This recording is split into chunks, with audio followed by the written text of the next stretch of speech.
Selamat sejahtera kepada kawan-kawan saya. Nama saya Kiran Aki Sahadewan dari kelas DSK 2A.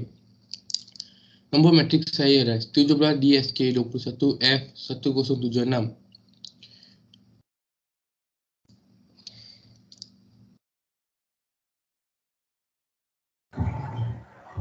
Selamat sejahtera, saya Nadini, anak perempuan Parangkalmai. Nombor matrik saya 17 DSK 21 F1062.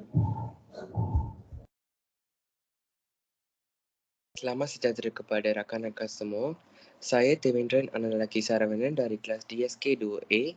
Nombor matrik saya 17 DSK F1004. Selamat sejahtera, nama saya Vanisha, anak perempuan Balaraman. Nombor matrik saya 17 DSK 21 F1008. Okey, jom kita mulakan topik forum kita hari ini, iaitu asas ajaran Hindu. Agama Hindu ialah sebuah agama yang tertua di dunia. Hindu sebenarnya bukan sebuah agama, malah sebuah tradisi yang dikembangkan hampir 10,000 tahun oleh masyarakat India. Perkataan Hindu berasal daripada perkataan Sindhu, iaitu nama tempat tamadun kaum India bermula. Penduduknya digelar Sindhu dan lama kelamaannya ia berubah menjadi Hindu. Hinduism ialah satu agama atau falsafah yang berasal dari benua India dan kawasan sekeliling yang berhampiran. Agama ini adalah agama tertua diketuai di dunia dan tidak dapat mengenal pasti pengasas-pengasasnya atau di mana wujudnya agama tersebut atau bandar suci yang utama masih lagi menjadi tanda soal. Kitab pertama agama ini ialah Veda, dan dengan berlangsung masa dan banyak kitab yang lain juga termuncul. Istilah Hindu merakumi berbagai-bagai aliran, fikiran, taifah serta upacara-upacara amal yang amat berbeza. Banyak penganut Hindu yang dipengaruhi oleh falsafah Advaita bersembahyang kepada berbagai-bagai dewa dan menganggap dewa-dewi ini sebagai penjelmaan untuk satu roh kosmomonistik yang agung, Brahman.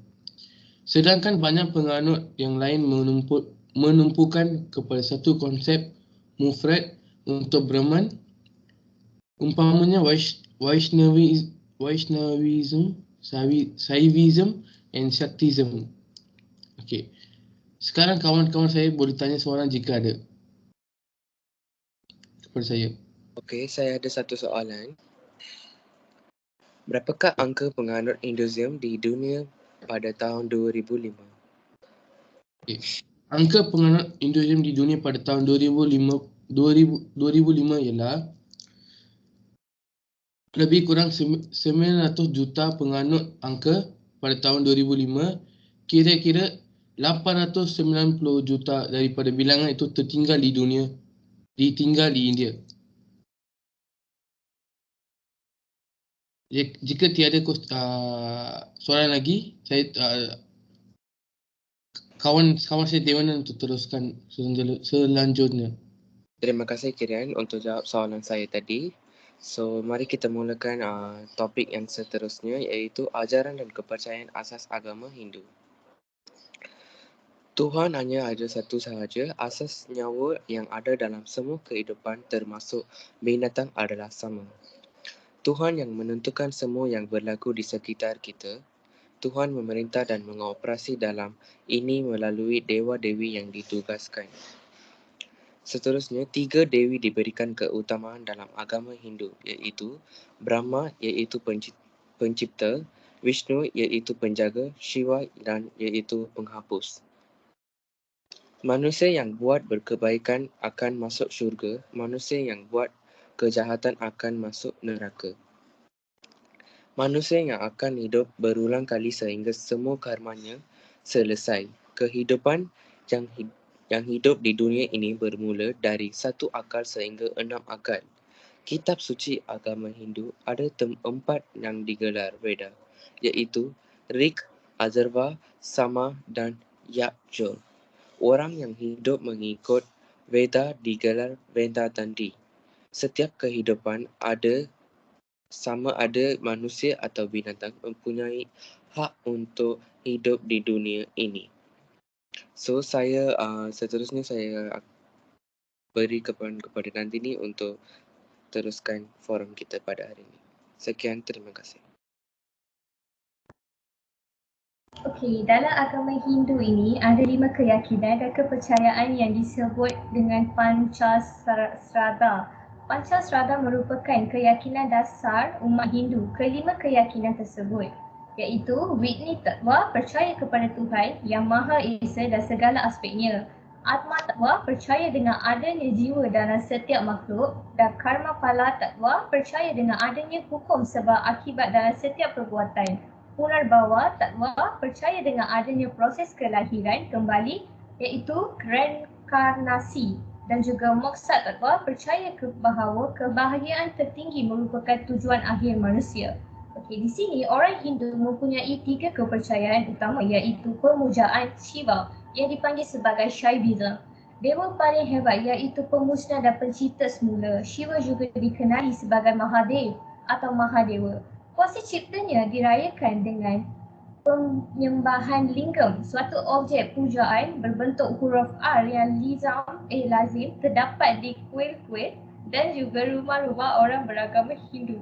Okay, dan yang seterusnya pula, pemujaan Dewa Vishnu yang dipanggil sebagai Vaishnavism yang merupakan amalan paling popular di kalangan orang Hindu sebab dewa ni sering mengambil bentuk manusia dari masa ke semasa untuk membantu manusia. Dewa ini telah melalui 9 kehidupan semula yang dipanggil sebagai Avadaras dan ia diramalkan akan kembali hidup semula dalam bentuk lain.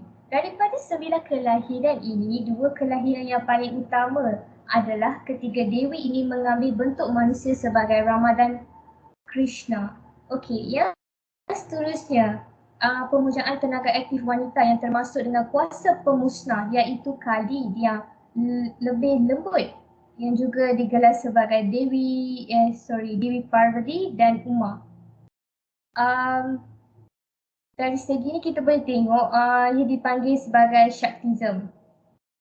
Okay, sekarang saya akan berikan kepada Vanisha untuk sambung dengan kewajipan dalam agama ini. Terima kasih Nandini. Kewajipan dalam agama Hindu adalah wanita dan lelaki harus menutup aurat. Seterusnya, orang muda wajib menghormati orang tua.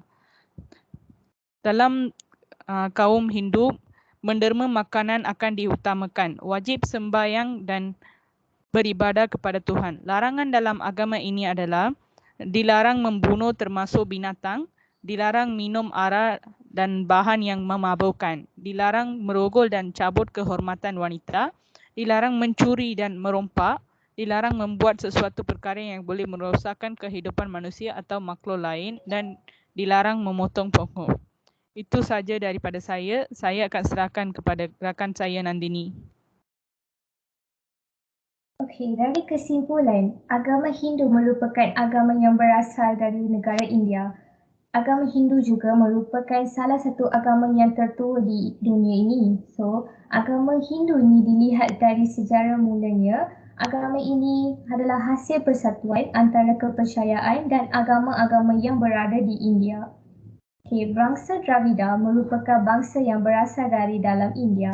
Akan tetapi setelah datangnya bangsa Arya yang telah merebut kekuasaan bangsa Dravida pada waktu itu, bangsa Dravida pun menghindari dan kecaman bangsa Arya sehingga bangsa Dravida pergi menuju pedalaman bahkan bertempat di dataran tinggi India. Interaksi antara keduanya juga salah satu dari asal mulanya agama Hindu. Persatuan yang mendesak bangsa Dravida membuat mereka bercampur dengan bangsa Arya dan melahirkan kepercayaan hingga sekarang ada di dunia. So, yakini agama Hindu. Itu saja, terima kasih. Terima kasih kawan-kawan saya. Kepada rakan sekalian,